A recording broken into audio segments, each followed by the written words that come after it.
Pokemon Snap came out in 1999 as one of the first major spin-offs of the Pokemon franchise. It's been one of the most fan-requested remakes since its inception in the late 90s. Now, we finally have a proper sequel in New Pokemon Snap for Nintendo Switch. But does this new installment hold up to the nostalgia of the 90s, or is it just another cash grab? Let's find out today. I'm Brown Bear, and this is New Pokemon Snap on R&M Entertainment.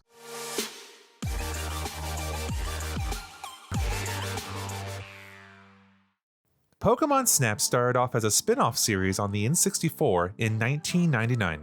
It's one of the most highly requested sequels in the franchise to date. I've been a huge fan of the franchise since Red and Blue, and I thoroughly enjoyed the first installment.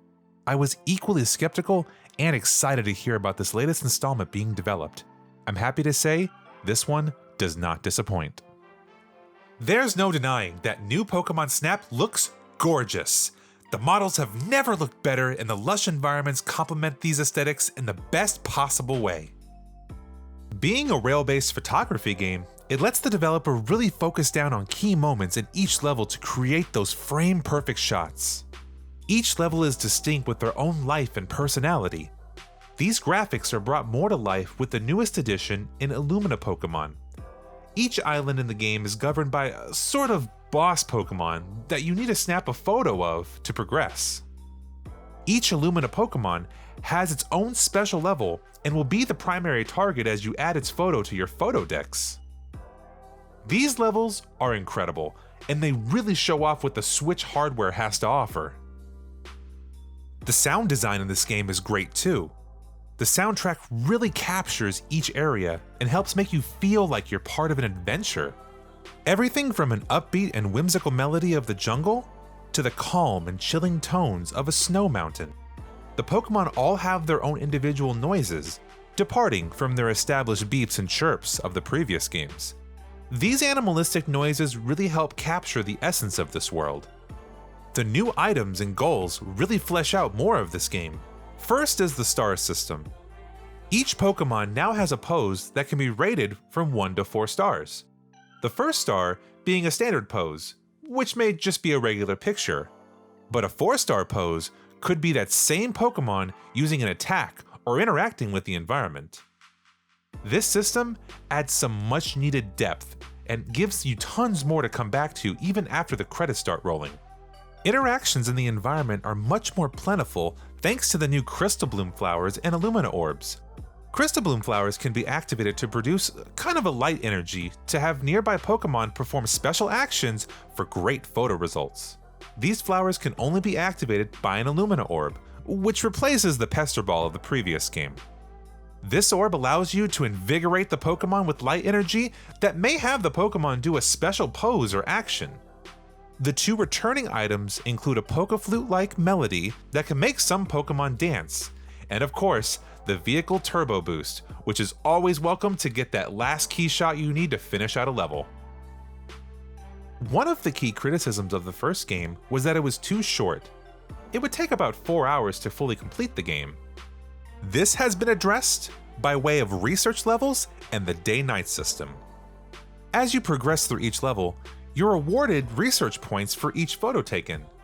These points will ultimately raise your research level that allow the player to unlock special routes or a new Pokemon not previously offered on the map. This update is welcomed as it allows the player to detail each Pokemon interaction to get that perfect shot. The day-night system adds more variety by including Pokemon not offered in the standard level. Trying to get that perfect shot can be seen as a puzzle to solve, as each Pokemon has their own unique interactions and preferences on items. Not all interactions are made apparent on your first run through the level, so you're encouraged to replay the level and experiment with all the different items.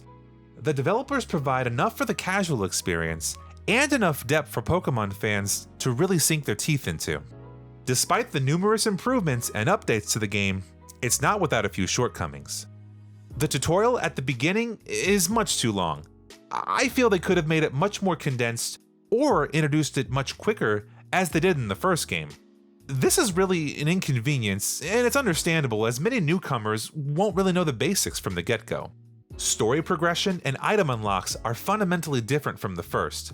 In the first game, you unlock levels by score, and it's usually some kind of interaction in the environment. For this one, you solely unlock levels by score, save for one very well done sequence in the last level. I would have loved to see more of that level discovery through level interactions, rather than hoping that I scored enough just to get over a required cap. Sometimes levels are locked off because you didn't take the right picture at the right time, and it's not abundantly clear on where your focus should be for your next run. Another drawback is you're only allowed to submit one photo per Pokemon per trip. This makes the game much longer than it needs to be. The game makes it apparent to take as many pictures as you can of the same Pokemon to get that right pose, but it's immediately stifled by the fact you can only take one back to the professor to be graded.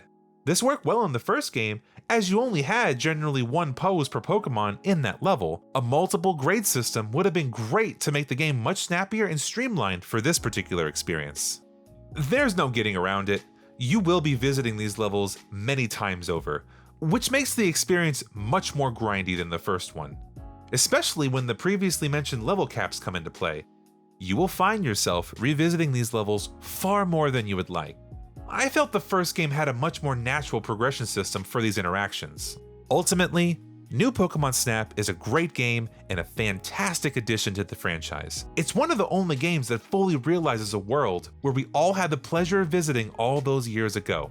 I hope they continue the series and improve it with each iteration. It's a great game for newcomers and fans alike, and I highly recommend this game to any Pokemon fan and to anyone who just wants to play a chill photo game. And I give this game 8 out of 10. Thanks for watching, guys. I hope you found this review helpful. Make sure to hit that like and subscribe button. Click the notification bell to get the latest updates from us. Patreon and social media listed below. Remember to join the nation and be part of the conversation. This is Brown Bear signing off.